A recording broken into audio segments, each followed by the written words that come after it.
தந்தை மகன் தூயாவியாரின் பெயராலே நம் ஆண்டவராகிய இயேசு கிறிஸ்துவின் அருளும் கடவுளின் அன்பும் தூயாவியாரின் தோழமையும் உங்கள் அனைவரோடும் இருப்பதாக.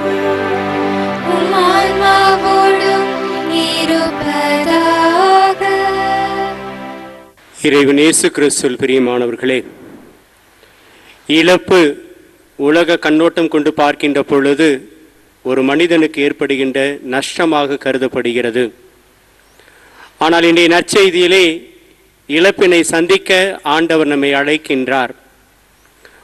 ஆண்டவரின் பொருட்டு, இந்த சமுதாயத்தின் பொருட்டு நாம் இழக்கின்ற ஒவ்வொன்றுமே நமக்கு 100 மடங்காக இன்னும் நாம் எதிர்பாராத விதத்திலே திருப்பி கொடுக்கப்படும் என்பதை ஆண்டவர் இன்றைய நாளிலே கூறுகின்றார். இழப்பு இறைவனுடைய கண்ணோட்டத்தின் பிரகாரம் பார்க்கின்ற பொழுது ஒரு ஆசீர்வாதமாக இருக்கிறது. அபிரகாம் சொந்த இனத்தையும் நாட்டையும் இழந்தார். ஆனால் ஆண்டவர் அவரை விசுவாசின் தந்தையாக மாற்றினார். நாமும் இழப்புகளை சந்திக்கின்ற பொழுது, அதுவும் ஆண்டவருக்காக சந்திக்கின்ற பொழுது, அது நமக்கு ஆசீர்வாதமாக மாறப்போகின்றது. இறைவன் நம்மை ஆசீர்வதிக்க தேவையான வரங்களை இந்த திருப்பலியிலே நீங்களும் நானும் இணைந்து கேட்போம். இறைவன் தன்னுடைய ஆசீர்வாதங்களை நமக்கு பொழிவார். இந்த தூய திரு நிகழ்வினை ஒப்புக் கொடுக்கும் பொருட்டு நம்முடைய பாவங்களை ஏற்றுக்கொண்டு மனம் வருந்தி ஆண்டவரிடத்திலே மன்னிப்பினை வேண்டுவோம். இல்லாமல்ல இறைவனிடமும் சகோதரர் சகோதரிகளே உங்களிடமும் நான் பாவியினை ஏற்றுக்கொள்கிறேன். ஏனெனில் என் சிந்தனையாலும் சொல்லாலும் செயலாலும் கடமையில் தவறியதாலும் பாவங்கள் பல செய்தேன். என் பாவமே என் பாவமே என் பெரும் பாவமே. ஆகையால் எப்பொழுதும் கன்னியான புனித மரியாதையும் வானதூதர் புனிதர் அனைவரையும் சகோதர சகோதரிகளே உங்களையும் நம் இறைவனாகிய ஆண்டவரிடம் எனக்காக வேண்டிக் கொள்ள மன்றாடுகிறேன். இல்லாமல்ல இறைவன் நம் மீது இரக்கம் வைத்து நம்முடைய பாவங்களை மன்னித்து நம்மை நிலை வாழ்வுக்கு அழைத்துச் செல்வாராக. ஆமென். ஆண்டவரே இரக்கமாயிரும். ஆண்டவரே இரக்கமாயிரும். கிறிஸ்துவே இரக்கமாயிரும். கிறிஸ்துவே இரக்கமாயிரும். ஆண்டவரே இரக்கமாயிரும். ஆண்டவரே இரக்கமாயிரும். உன்னதங்களிலே கடவுளுக்கு மாட்சி உண்டாகுக. உலகினிலே நல்மனதோர்க்கு அமைதி ஆகுக. உம்மை புகழ்கின்றோம், உம்மை வாழ்த்துகிறோம், உம்மை ஆராதிக்கின்றோம், உம்மை மாட்சிப்படுத்துகிறோம். உமது மேலான மாட்சி பொருட்டு உமக்கு நன்றி கூறுகிறோம். ஆண்டவராகிய இறைவா, வானுலக அரசரே, எல்லாம் வல்ல தந்தையாம் இறைவா, ஒரே மகனாய் உதித்த ஆண்டவரே இயேசு கிறிஸ்துவே, ஆண்டவராகிய இறைவனே, இறைவனின் செம்மறியே, தந்தையின் திருமகனே, உலகின் பாவம் போக்குபவரே, எங்கள் மேல் இரக்கமாயிரும். உலகின் பாவம் போக்குபவரே, எங்கள் மன்றாட்டை ஏற்றருளும். தந்தையின் வலப்பக்கம் வீற்றிருப்பவரே, எங்கள் மேல் இரக்கமாயிரும். ஏனெனில் நீர் இயேசு கிறிஸ்துவே, நீரொருவரே தூயவர், நீரொருவரே ஆண்டவர், நீரொருவரே உன்னதர். தூய ஆவியோடு தந்தையாம் இறைவனின் மாட்சியில் இருப்பவர் நீரே. ஆமென்.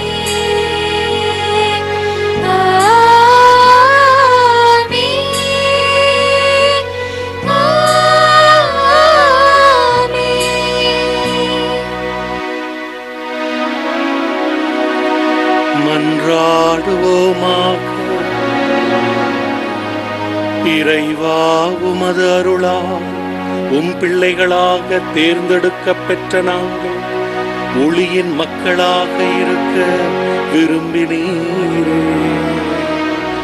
அதனால் நாங்கள் தவறு என்னும் இருளில் சிக்கிக் கொள்ளாமல் உண்மையின் பேரொளியில் என்றும் சிறந்து விளங்க அருள் தாரும். உம்மோடு தூயாவியானவருடைய ஒன்றுக்கு இறைவனா என்றென்றும் வாழ்ந்து ஆட்சி செய்கிற எங்கள் ஆண்டவரும் திருமகனுமாகிய இயேசு கிறிஸ்து வழியாக உம்மை மன்றாடுகிறோம்.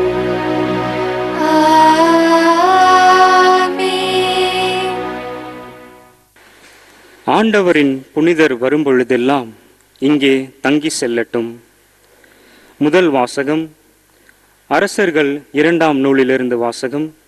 அதிகாரம் 4, 8 முதல் 11 மற்றும் 14 முதல் 16 முடிய உயிருள்ள இறை வார்த்தைகள். ஒரு நாள் எலிசா சூனேமுக்கு சென்றார். அங்கே இருந்த பணக்கார பெண் ஒருவர் அவரை உணவருந்தும்படி வற்புறுத்தினார். அதன்பின் அவர் அவ்வழியே சென்ற போதெல்லாம் அங்கே உணவருந்துவிட்டு செல்வார். அவர் தம் கணவனை நோக்கி, நம்மிடம் அடிக்கடி வரும் ஆண்டவரின் அடியவர் புனிதர் என்று நான் கருதுகிறேன். ஆதலால் வீட்டு மேல் தளத்தில் சிறு அறை ஒன்றை அவருக்காக கட்டி அதில் படுக்கை, மேசை, நாற்காலி, விளக்கு முதலியன தயார்படுத்தி வைப்போம். அவர் வரும்பொழுதெல்லாம் அங்கே தங்கி செல்லட்டும் என்றார். ஒரு நாள் எலிசா அங்கு வந்து மாடி அறையில் தங்கி ஓய்வு எடுத்துக் கொண்டிருந்தார். எலிசா, வேறு எந்த விதத்தில் அவருக்கு உதவி செய்யலாம் என்று கேட்டார். அதற்கு கேகசி, அவருக்கு குறை ஏதும் இல்லை, ஆனால் அவருக்கு பிள்ளை இல்லை, அவருடைய கணவருக்கும் வயதாகிவிட்டது என்றான். எலிசா, அவளை இங்கு வரச் சொல் என்றார். அவ்வாறே அவன் அவரை அழைக்க அவரும் கதவருகில் வந்து நின்றார். எலிசா அவரை நோக்கி, அடுத்த ஆண்டு இதே பருவத்தில் உனக்கு ஒரு மகன் பிறந்திருப்பான் என்றார். ஆண்டவரின் அருள்வாக்கு. இறைவனுக்கு நன்றி. ஆண்டவரின் பேரன்பை குறித்து இன்றும் நான் பாடுவேன். ஆண்டவரின் பேரன்பை குறித்து இன்றும் நான் பாடுவேன். ஆண்டவரின் பேரன்பை குறித்து இன்றும் நான் பாடுவேன்.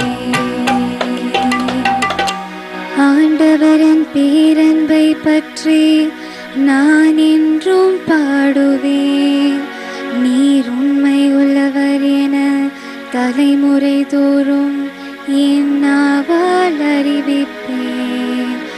உமது பேரன்பு என்றென்றும் நிலைத்துள்ளது என்று அறிவிப்பேன். உமது உண்மை வானை போல் உறுதியானது. ஆண்டவரின் பேரன்பை குறித்து இன்றும் நான் பாடுவேன். ஆண்டவரின் பேரன்பை குறித்து இன்றும் நான் பாடுவேன். விழாவின் பேரொலியை அறிந்த மக்கள் பேறு பெற்றோர்.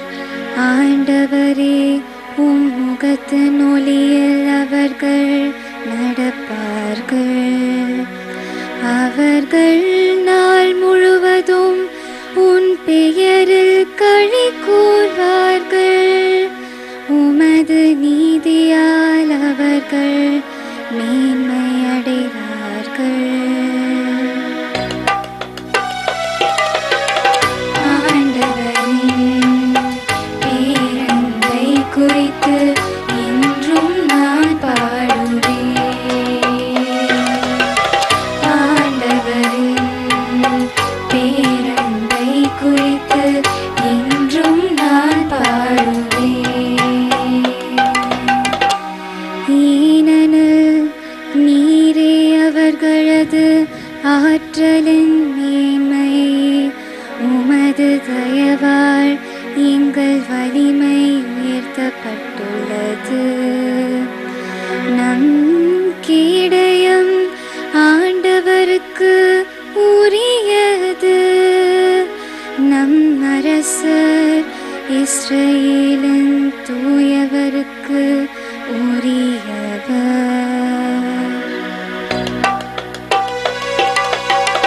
ஆண்டவரின் பேரன்பை குறித்து இன்றும் நான் பாடுவேன். ஆண்டவரின் பேரன்பை குறித்து இன்றும் நான் பாடுவேன். முதலாம் வாசகம். திருத்தூதர் பவுல் ரோமையருக்கு எழுதிய திருமுகத்திலிருந்து வாசகம். சகோதரர் சகோதரிகளே, திருமுழுக்கினால் கிறிஸ்து இயேசுவோடு இணைந்திருக்கும் நாம் அனைவரும் அவருடைய சாவிலும் அவரோடு இணைந்திருக்கிறோம் என்பது உங்களுக்கு தெரியாதா? இறந்த கிறிஸ்துவை மாட்சிமிகு தந்தை உயிர்த்தெழ செய்தார். அவ்வாறு நாமும் புது வாழ்வு பெற்றவர்களாய் வாழும்படி திருமுழுக்கின் வழியாய் அவரோடு அடக்கம் செய்யப்பட்டோம். கிறிஸ்துவோடு நாம் இறந்தோமாயின் அவரோடு வாழ்வோம் என்பதே நாம் கொண்டுள்ள நம்பிக்கை.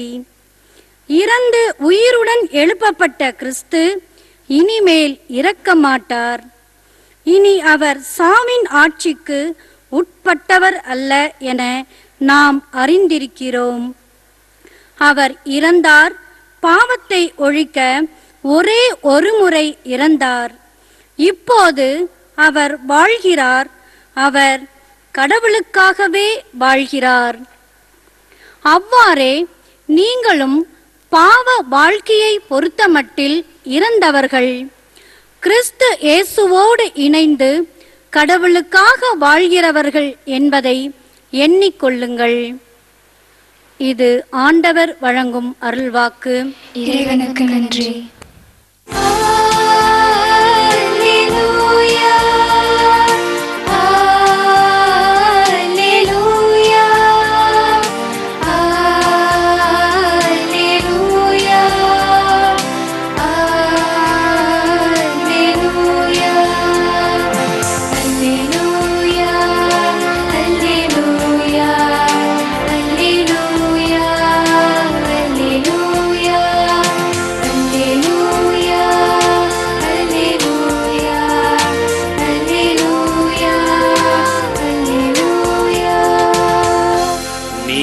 தேர்ந்தெடுக்கப்பட்ட வழிபரப்பினர், அரச குருக்களின் கூட்டத்தினர், தூய மக்களினத்தர், உங்களை இருளினின்று தமது வியத்தகு ஒளிக்கு அழைத்துள்ளவரின் மேன்மைமிக்க செயல்களை அறிவிப்பதே உங்கள் பணி. அல்லேலூயா.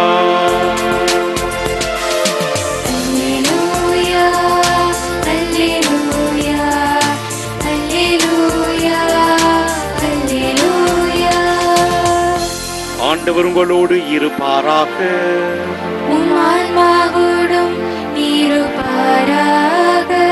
மத்தேயு எழுதிய தூய நற்செய்தியிலிருந்து வாசகம்.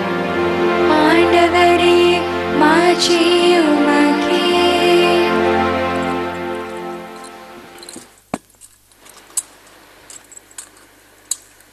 அக்காலத்தில் இயேசு தம் சீடர்களை நோக்கி கூறியது: என்னை விட தம் தந்தையிடமோ தாயிடமோ மிகுந்த அன்பு கொண்டுள்ளோர் என்னுடையோர் என கருதப்பட தகுதியற்றோர். என்னை விட தம் மகனிடமோ மகளிடமோ மிகுதியாய் அன்பு கொண்டுள்ளோரும் என்னுடையோர் என கருதப்பட தகுதியற்றோர். தம் சிலுவையை சுமக்காமல் என்னை பின்பற்றி வருவோர் என்னுடையோர் என கருதப்பட தகுதியற்றோர். தம் உயிரை காக்க விரும்புவோர் அதை இழந்து விடுவர். என் பொருட்டு தம் உயிரை இழப்பவரோ அதை காத்து கொள்வர். உங்களை ஏற்றுக்கொள்பவர் என்னை ஏற்றுக்கொள்கிறார். என்னை ஏற்றுக்கொள்பவரோ என்னை அனுப்பினவரையே ஏற்றுக்கொள்கிறார். இறைவாக்கினர் ஒருவரை அவர் இறைவாக்கினர் என்பதால் ஏற்றுக்கொள்பவர் இறைவாக்கினருக்குரிய கைமாறு பெறுவார். நேர்மையாளர் ஒருவரை அவர் நேர்மையாளர் என்பதால் ஏற்றுக்கொள்பவர் நேர்மையாளருக்குரிய கைமாறு பெறுவார். இச்சிறியோரில் ஒருவருக்கு அவர் என் சீடர் என்பதால் ஒரு கிண்ணம் குளிர்ந்த நீராவது கொடுப்பவரும் தம் கைமாறு பெறாமல் போகார் என உறுதியாக உங்களுக்கு சொல்கிறேன்.